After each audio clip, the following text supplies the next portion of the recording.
everybody. This is Dr. Forth, and today I'm actually talking about anti-aging and the search for the fountain of youth.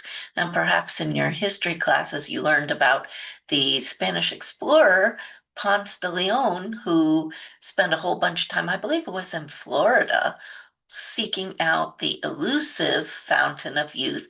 And I'm here to tell you that you don't need to go so far because you actually have your own fountain of youth right in your brain. It's known as the pituitary gland, and the pituitary gland actually secretes a material known as growth hormone. And unlike the name would suggest, it's not just responsible for growth, but it also helps with tissue repair and maintenance. Pituitary gland sits at the center of your brain on the underside of the brain. It actually has its own little bony protective area in the skull because it's very important. It's also known as the master gland. The secretions from the pituitary gland actually control other glands in the endocrine system. And so one of the secretions is actually growth hormone coming from the anterior portion of that pituitary gland. And as I've said, it does help with growth indirectly. It acts through other chemicals that are released, but also, very importantly, after puberty, it is responsible for maintenance and repair of all of the body tissues. So we secrete this growth hormone, but with age, the amount of growth hormone that's secreted actually decreases. This is one of the components of the aging process. So the growth hormone actually helps us to absorb amino acids into the cell. These are building blocks for protein.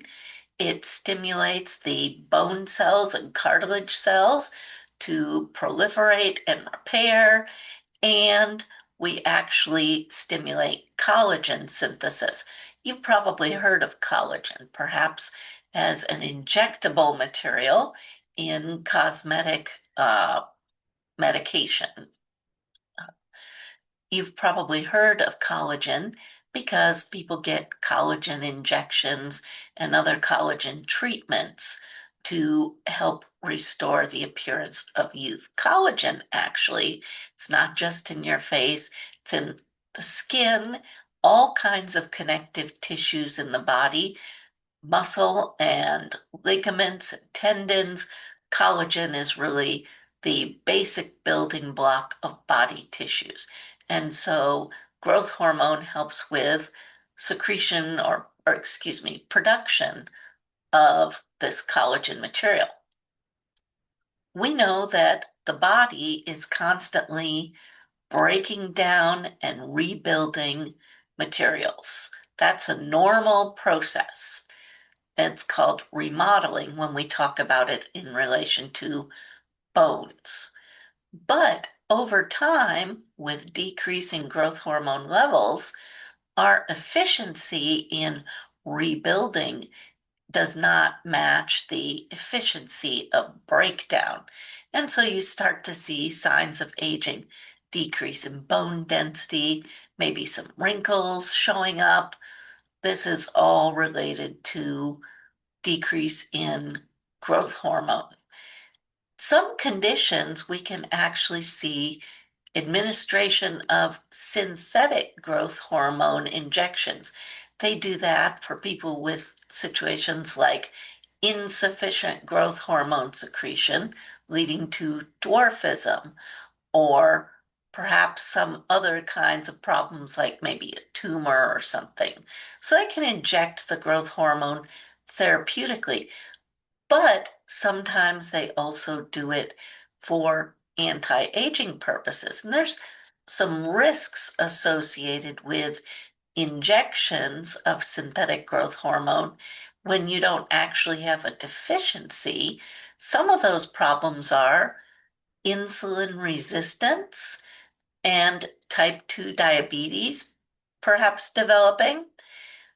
swelling in the arms and legs. So this is edema, joint and muscle pain, and also enlargement of the breast tissue in males. That's called gynecomastia.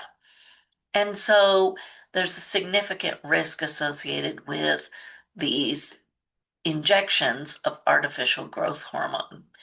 There are things you can do to actually maximize your own internal secretion of growth hormone. So that's what we're going to talk about here. First one is caloric restriction. Now, this is not just overall decrease of calories, it also has to do with timing of calories. So you want to make sure that you have your appropriate level of food intake or caloric levels in accordance with the amount of exercise that you're doing. But the timing piece is right after exercise, you don't want to have intake of food containing carbohydrates specifically if you're trying to maximize growth hormone secretion. Because as soon as you take in carbohydrates, it shuts down growth hormone.